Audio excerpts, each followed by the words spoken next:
Okay, let's dive into this. Welcome to our latest explainer. Today, I'm putting on my business consultant hat, and we're going to audit what looks to be a highly promising new startup.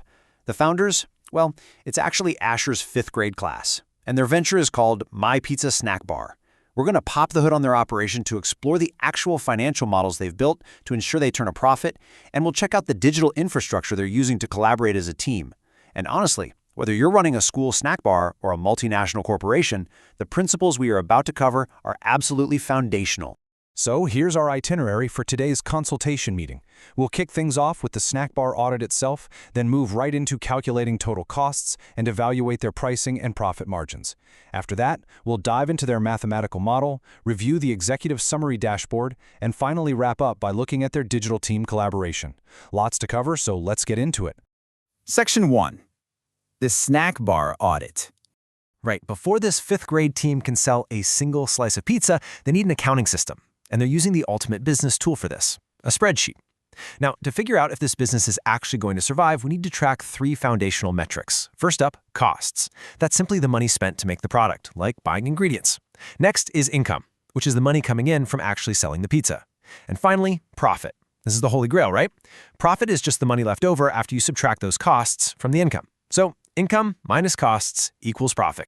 Let's look at the raw data for their flagship product, the Pizza Napoli. They've listed their ingredients and the cost for each one. Now, notice how the costs are displayed? That is the currency format setting in action, and it's a crucial step. By formatting those specific cells as currency, the spreadsheet automatically adds the $ and 2 decimal places. It just keeps the data clean, readable, and totally prepped for the math we're going to do next.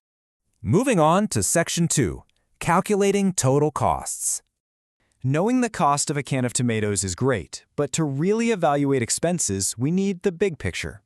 Now, to find the total cost of their pizza, the team has a couple of options. They could use manual addition, typing out equals C5 plus C6 plus C7, but honestly, that's tedious and it's a recipe for mistakes. What if they add an ingredient later?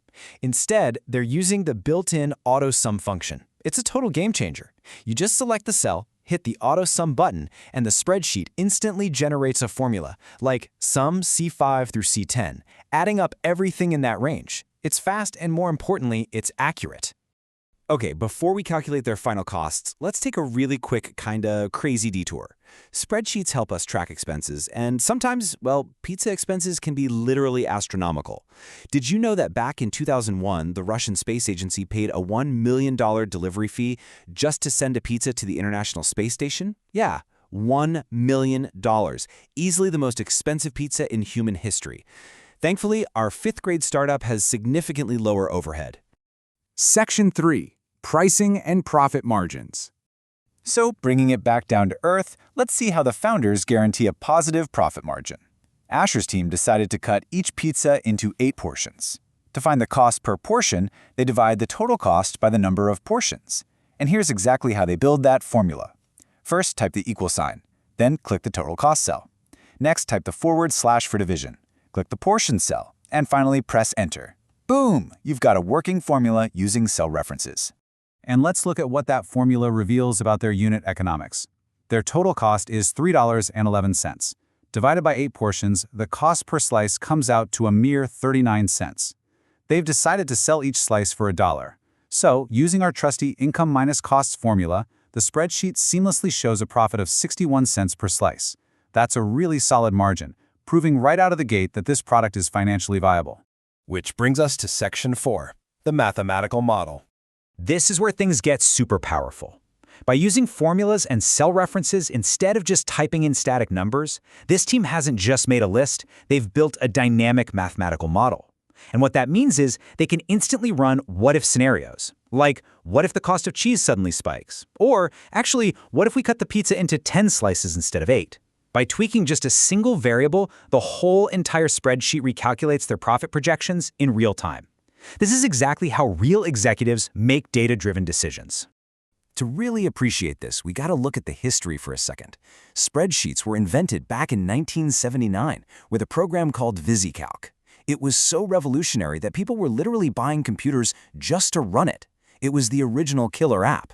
And as technology evolved, From the invention of the web in '89 right through the broadband, streaming, and mobile eras, these models transformed from simple desktop files into the massive cloud-based engines that run modern commerce today. Next up, Section 5, Executive Summary Dashboard. Now, what's really interesting about this slide is how they manage their data as the business grows. They're adding cappuccino cake to the menu, so they built a summary dashboard to track both products. But rather than retyping the profit numbers, they use a cross-sheet reference. By typing equals, clicking over to the Pizza Napoli worksheet tab, and selecting the profit cell, they generate a specific formula that dynamically pulls live data from that separate tab directly into their summary. So if pizza ingredients get more expensive, the main dashboard automatically updates. No double entry required. So you can see, this summary worksheet becomes an instant snapshot of overall business health. They multiply their profit per portion by portions sold to get the item profit. And then, utilizing that auto-sum function one more time, they get the grand total. Selling 10 pizza slices and 25 cake portions nets them a total profit of $20.60. Clean, simple, and totally professional. Let's move into our final area, Section 6, Digital Team Collaboration. The numbers look great, but how is a team of 5th graders building this complex model together at the same time? It's all about network infrastructure. At school, their computers connect to a local area network, or LAN. But to reach the outside world, that LAN connects to a wide area network, or WAN, which is just a fancy term for the internet. Their spreadsheet lives on internet servers. And to make sure all those edits end up in the right place, every device uses a unique IP address, which basically acts like a digital postal service routing the information. Thanks to this network, they can ditch the old way of doing things. Remember traditional file sharing? Emailing static attachments back and forth, trying to figure out if you have version 2 or version 2 final? It's a version control nightmare. Instead, they use cloud storage. The file sits on the server, and the entire team can jump in and edit the exact same mathematical model simultaneously, no matter where they are. But look, as a consultant, I have to be impartial here. There are pros and cons to this. The benefits? Huge. You can work remotely, save travel time, and clearly see who contributed what. But the limitations are real too. Tech fails, Wi-Fi drops, someone might accidentally delete a crucial formula. And let's be honest, screen fatigue is a real issue, and you definitely lose some of that friendly, face-to-face nuance when you're just staring at a spreadsheet together online. Even with those limitations, the technology behind it, specifically the TCP/IP protocol, is just amazing.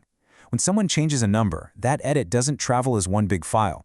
It's broken down into tiny digital packets. Each packet gets stamped with a destination IP address, travels across the internet through whatever path is fastest, and then perfectly reassembles itself at the server in literal milliseconds. It's wild when you think about it. But listen, being connected globally means being exposed globally. So my final piece of advice for these founders is a quick cybersecurity warning. They have to protect their corporate data. That means setting strong 12+ character passwords with mathematical hashing, enabling two-factor authentication, where you need that extra code to log in, and staying highly alert to phishing links. Because whatever you do online, your digital footprint is basically permanent. You've got to protect it. Well, this 5th grade team at My Pizza Snack Bar has absolutely nailed it.